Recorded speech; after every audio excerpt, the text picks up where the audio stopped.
Imagine two jars, seemingly identical, standing side by side on a table. A wise man, with a twinkle in his eye, decides to use these jars to teach a lesson of time management that would stick with his students for a lifetime. In the silence of the room, the wise man starts placing large rocks into the first jar, one by one, until no more can fit. He steps back, eyes sparkling with curiosity, and asks his students, "Is the jar full?"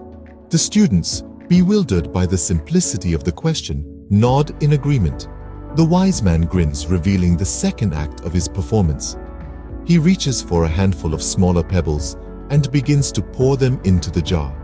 They trickle down, filling the gaps between the large rocks. The students watch in wonder as the once full jar accommodates these pebbles. The wise man turns to his students again. "Now, is the jar full?" The students, having learned their lesson, hesitate before nodding. But the wise man isn't finished. He takes a bag of sand and pours it into the jar. The fine grains slip into the smallest crevices, filling the jar right up to the brim. The room fills with a sense of revelation. With a satisfied nod, the wise man begins his discourse. He explains that the jar is a metaphor for our time. The large rocks are the important tasks and priorities, the things that truly matter. The pebbles, they represent the secondary tasks, important but not paramount. And the sand, it stands for the minor activities and distractions that often consume our days.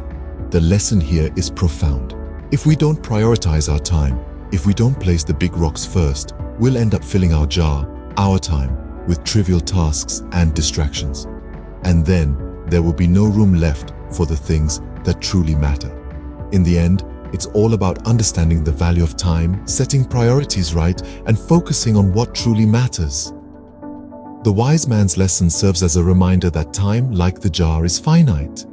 And it's up to us to fill it wisely. So remember, always put the big rocks in first.